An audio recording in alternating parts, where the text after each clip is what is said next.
Welcome all my YouTube fans and podcast fans. I'm here to actually, an honor to introduce our 8th guest on my YouTube channel, which is exciting because we're doing something very exciting soon in May. So I want to introduce David Margules. He's actually a fantastic photographer who unfortunately, was a product of 9/11 in a way as a survivor. And he was there and he decided he wanted to document what was happening that horrific day as we all suffered and lost in many ways. And so he decided he's going to take pictures and be a part of the historical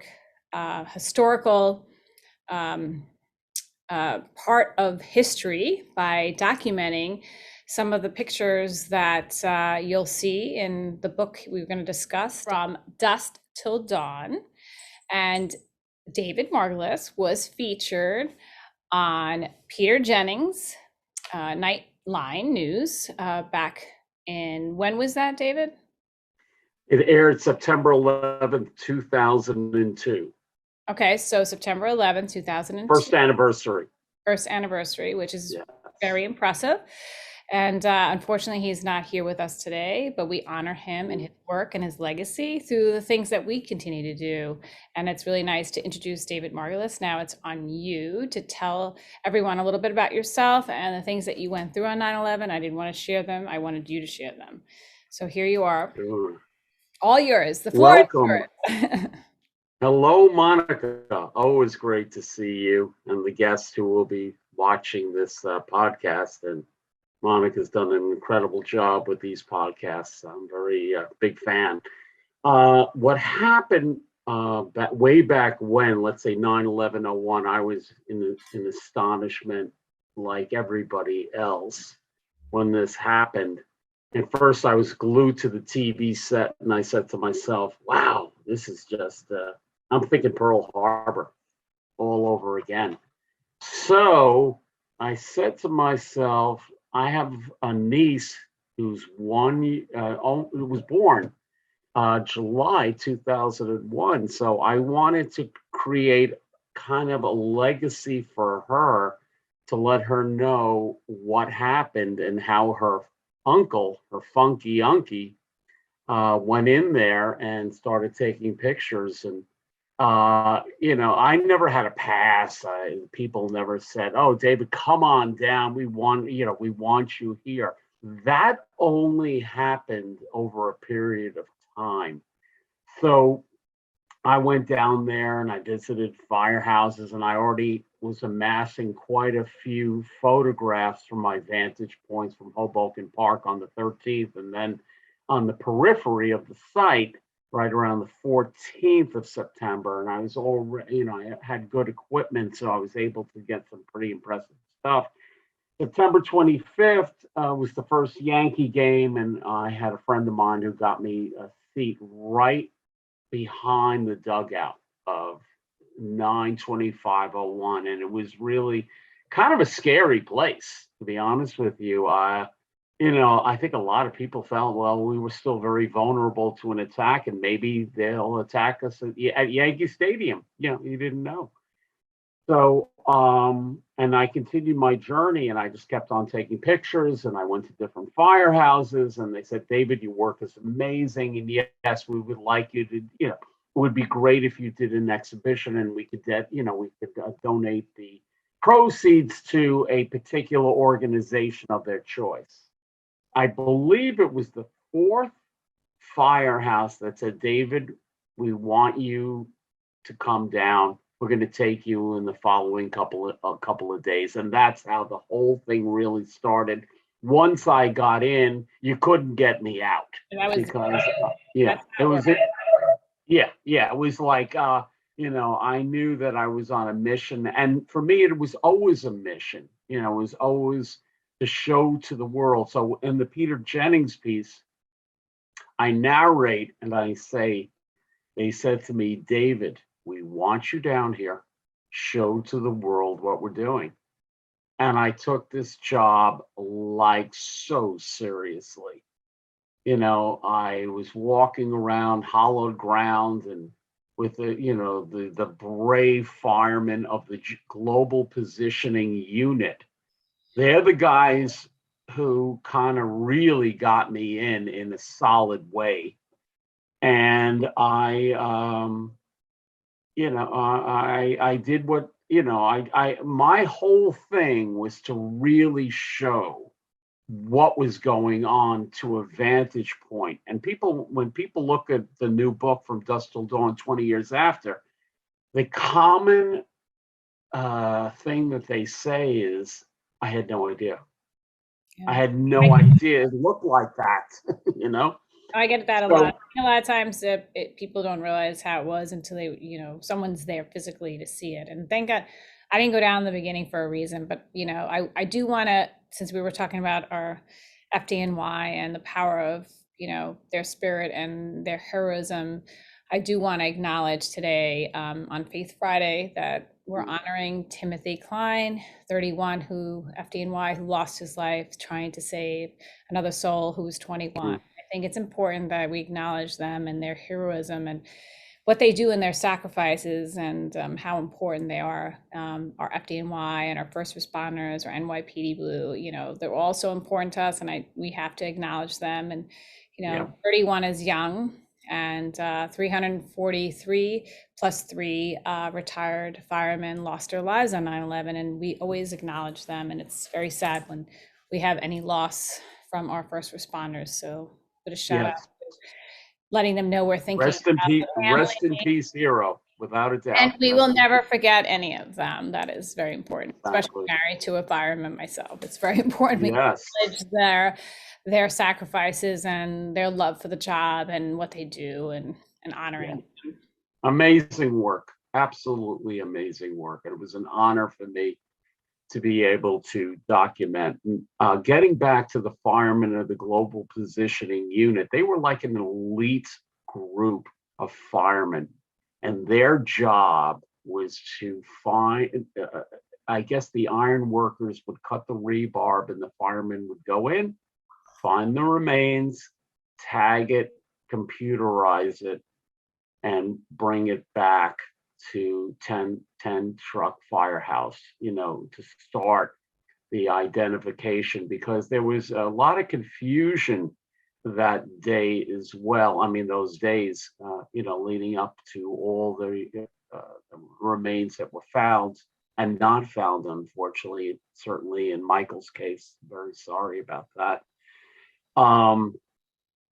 That a lot of the firemen grabbed turncoats that may or may not have been belonged to them. So they wanted to make sure before they called up the families to say, this is confirmed that this is, your husband, your brother, your sister, because they were wearing whatever they could grab. And so, and they took it so seriously, for them to be able to return the remains is the code of the fire department as we know it. So that's the guys that I work with, and God bless them. That they're still here, still around, and I'm still friends with them, and I love them dearly for what they did, because really I was an unknown photographer, and that really gave me the vantage point where the New York Times and ABC News could not get in. So that's one of the reasons why Peter Jennings did this whole piece, because ABC wasn't allowed in, and somehow this rogue photographer was able to do the work. Well, that's how that works.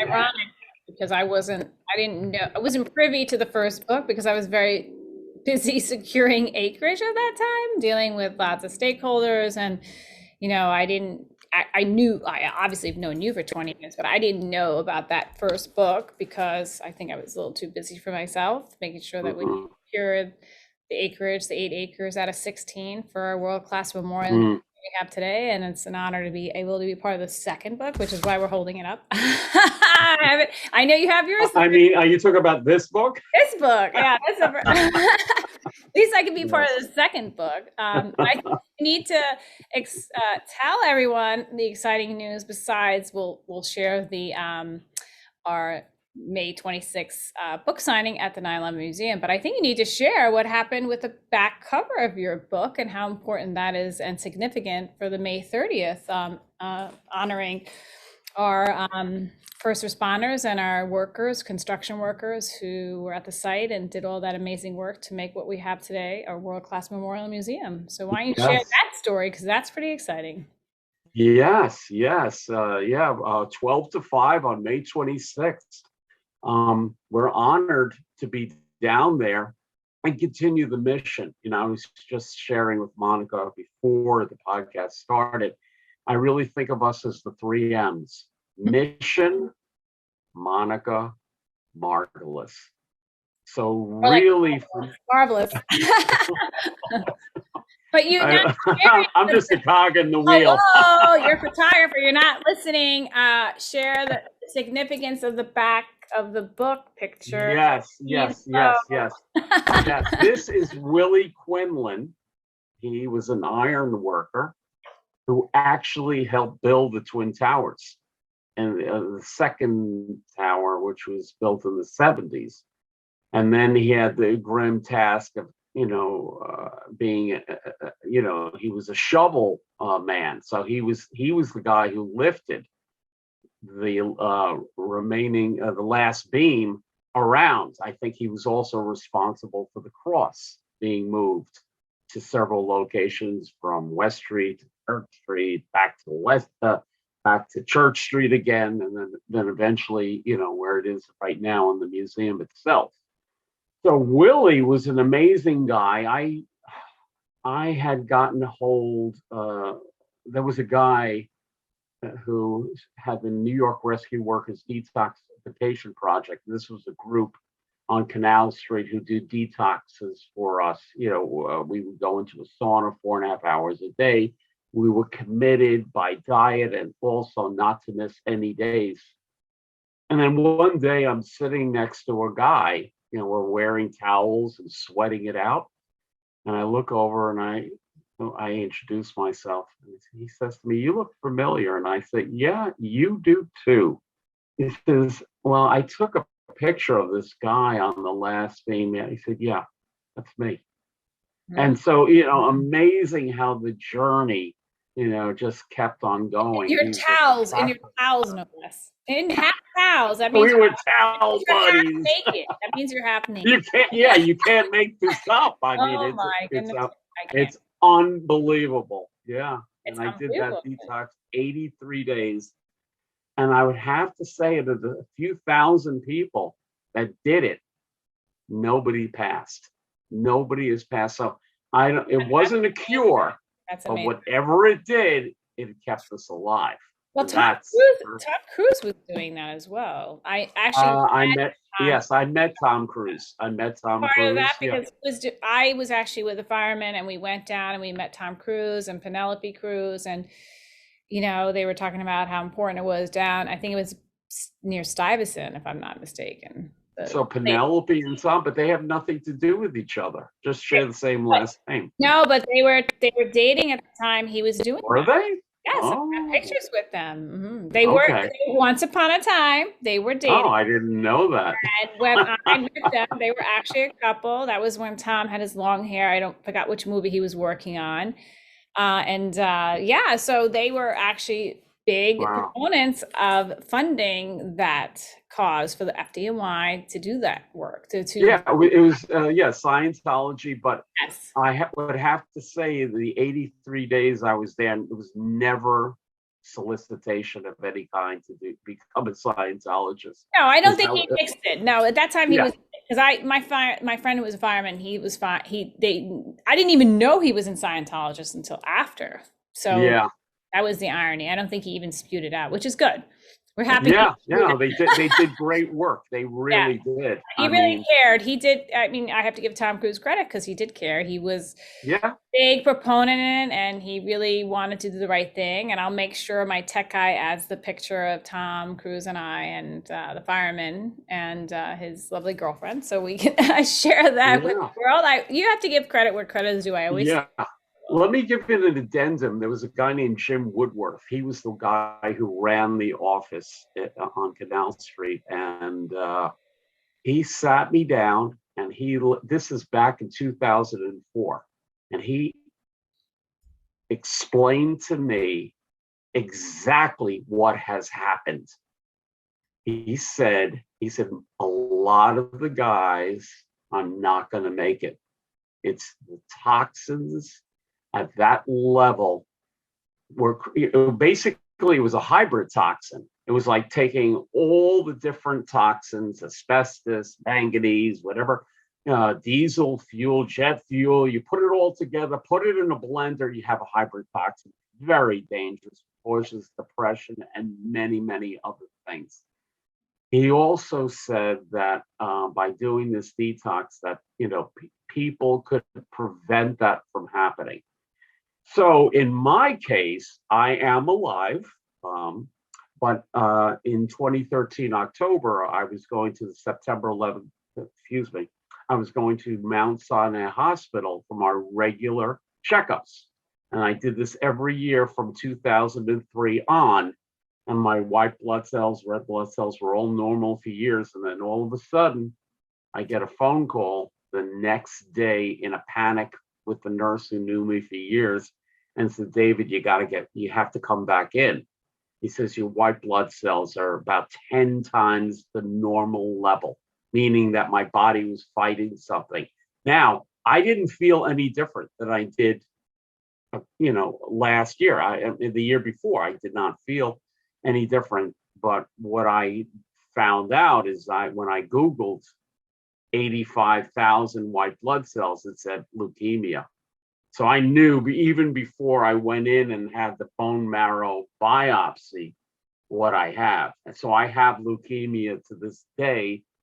I take an oral drug called Tasigna every night, plus mountains of supplementation. So I keep myself real strong, and I always say to people, if you want to live a healthy life, get diagnosed with a serious, deadly disease and take care of yourself. Right. You don't have all your pills. You don't have all your pill What's bottles. that? Whoops. Well, I'm going to echo. Oh, where's all your pill bottles? Because they're usually behind you. Or all your supplements and things. Where are they? Yeah, that's how I separate everything out. Yes. And let me tell you, it makes a big difference.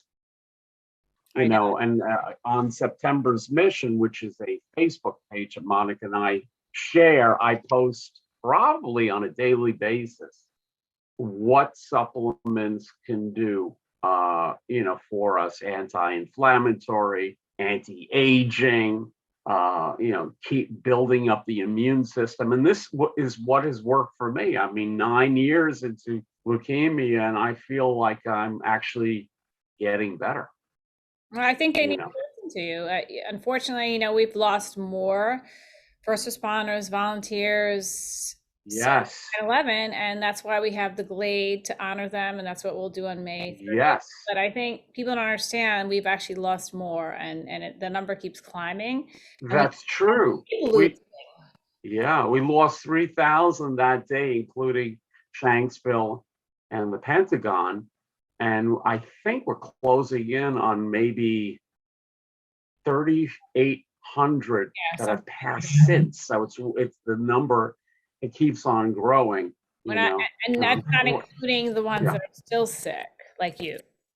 Oh yeah. That number, the amount of cancers right now is probably in the range of 15,000. Right. From 1 to 15,000. So, why I mentioned the 3 M's is that, this book, these photographs, what Monica and I are doing is really to keep this thing going. That we have a powerful message, that there are things that we can do and we will continue to do to help our brothers and sisters who are sick. Go to their doctors, they get the same pretty much diagnosis, but we also say, hey, get a nutritionist, go to a medical doctor who takes a holistic approach. When I go for Reach What's out that? to David. They can reach out to you. You know, I would you're be doing it glad to here. point them in the right direction, of course. Right. Absolutely. I mean, when I get a blood test, it's about anywhere from 29 to 31 vials. So people say, wow, that's insane. But really what it does, it shows markers. It shows what potentially is going on in your body, and what one can do and what supplements can really help for inflammation, like curcumin and ginger and the greens. I mean, there's so many things. It just keeps on going. It's fabulous, fabulous. Well, that's good that they know that if they need any advice, they can go to you, and you can tell them how you've helped your mother, who is 87 and still thriving. Actually, she's 89. Oh, And 89, she's sorry. on ashwagandha right I'm sure now. she'd like it that I gave her. I'm sure she'd like that I gave her the 87 shout out. Yeah, right. Actually, she looks a hell of a lot younger than that. No, That's she's because been I gave doing well, and I mean, I was very, very lucky because back in the 70s, I actually worked for Nature Food Center, which is no longer here. It was kind of like a vitamin shop back then, and that's where I started to learn. But what I've noticed is that this new paradigm of healing, supplementation has gotten so much better. It went from basically being isolates like vitamin C, E, B complex, C, all that, to really plant-based powerhouse like mushrooms and greens and reds and all kinds of things that really, make us feel better. And let me tell you, when I wake up in the morning, I'm not feeling my best until I start taking my supplements. And then all of a sudden, I feel them working and the energy comes back. Mornings are rough for most. Don't worry. We know. I know. Yeah. Not easy. Yes. Mornings are always a little rough. So it's good. Yes. But I think it's exciting because we're continuing our exciting work and having that book signing on 9/11. I mean, the 9/11 museum. Yeah. On May. So that's May 26th between 12 and noon. Very importantly, which I just got an email from 5. Sylvia. 12 and 5, not 12. 12 to 5. But very importantly, one must get tickets. Yes. You have to get your tickets. You can't just show up to the museum and say, I want to go to the book signing. You have to reserve your tickets. So reserve them now, because I think it's going to be a jam-packed, and there might be some special guests there. We'll have to see how that works out. Yeah, we might get special guests, so we want to be, make sure that they're secure as well. So you always have to. Exactly. Yes. Yes, and that's very important. So it's very exciting, and we're looking forward to that. I think people will really appreciate the work you've done and put into it. And I love my chapter. People love it too, so it's all good. Yes, I love your chapter. Absolutely. Well, you know a lot of people, and I've always said the relationship I have with Monica is like 1 + 1 = 1,000, because the two of us together, it's like I can't do it without her. She can't possibly do it without me, but together we're getting a lot done. We want to, we really want to change the course of history to show people that you can get better even if you have a life-threatening illness like myself and other illnesses out there, and I hear from them. And the September's Mission Facebook page, that's a great resource, because we are constantly putting data on there to help, and guide people. And these are suggestions. We're not making it mandatory. I can only specify what has worked for me. And if it works for me, it could work for you. And I agree. I always tell people, they're always like, what's your secret? How do you stay young? And I'm like, trying to tell you, if you don't listen, I don't know what to tell you. You have to you got to follow the lead. We take supplements, we do things. Exactly. There's certain things you need to do to keep your stamina and keep yourself healthy. And yes, I'm big on that too. And I feel like this is why it's important that people understand that we're here and we have the knowledge for sure, I have my own little knowledge, but you definitely have it when it comes to supplements and what's good for you and helping those who are suffering, which is important. Yes. I see the amount of, I know they're doing exhibition in the museum about all the pills that these poor first responders have to take. I can't even imagine like how many I've seen, the collections. Oh my God. Well, that brings up a very, very important point, and I want to acknowledge a few people. I want to acknowledge Zadroga. I want to acknowledge Luis Alvarez and his brother, Phil Alvarez. You know, Luis Alvarez was a strapping policeman, built 69 chemo treatments later. He's walking the halls with John Stewart. And I have to give John Stewart a major shout out. Without him really pressuring our leaders to do the right thing and pass that Drug Reauthorization Act of 10.3 billion, which was great. But here's the thing that we have to keep in mind. If there is 10 to 15,000 cancer patients that are already getting paid for their treatments, and I know what mine costs per year, so I can only share what mine is. Mine is $250,000 a year for pills. So if you're actually going and getting chemo treatments or bone marrow transplants or radiation, then the amounts of that it's mind-boggling how much everything costs. So those guys, Stewart, the Alvarez brothers, this is Zadroga, the Zadroga brothers. I mean, you know, and son, you know, amazing work. I got to meet them all, and you know, it's an incredible journey. So for me, I look at myself as a cog in the wheel. My photographs are a result of photographing the people who made a difference to me. Those people were the rock stars, you know, and I was there to document that. Well, we're here to do that. That's our job. I always say I call myself one of the disciples of God, Jesus, because I feel like as long as I walk the planet, we have a job. We have a job, and our job is to keep doing our work and spreading the mission and, you know, helping those who we can help. I mean, you know, we are the voices for those. We are the voices, yes. And we need to advocate for them. And I feel that's very important. And, you know, God and I are good friends. That's why I'm always like wearing glitter. And this is in Monaco, which is, it's a little ritzy in France, but I have to say the south of France where I was is very spiritual place. They are very godly and they believe in God, and they, you know, it's very holy land. And I, you know, that's why I'm wearing in honor of God. And I always call God for honoring the spirits, you know, and honoring, you know, faith. And today is Faith Friday. So that's important. Cool, yeah. You know, we're sharing God's word and messaging, and that's what we do with this kind of book. And you didn't say where this lovely picture is going, though. You forgot to mention. Oh, yes. This is coming from Jan Ramirez, who's the head curator of the September 11th Museum and Memorial, who I met back in 2001 when she was the curator of the New York Historical Society.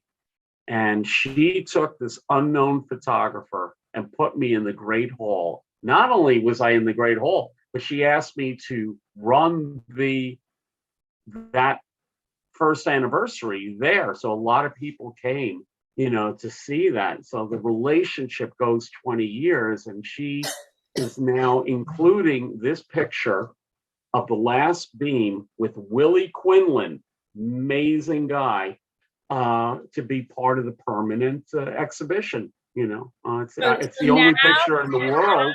So now this becomes historic. So that's why everyone should have it. We will sign it. Even if you can't we will definitely sign it.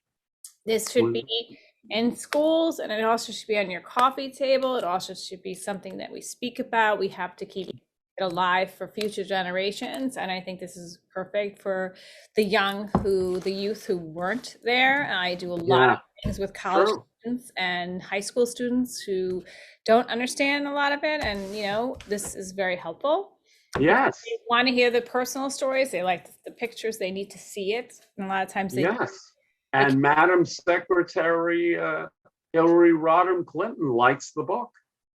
And almost who knows? president. Don't forget, almost president. Almost president. That's correct. Yeah. And I think her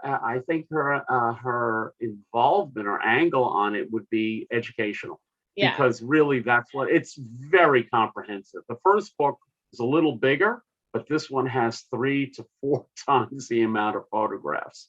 Perfect. And the first book was the first year. And now it encompasses 20 years. And my viewpoint is we're just getting started.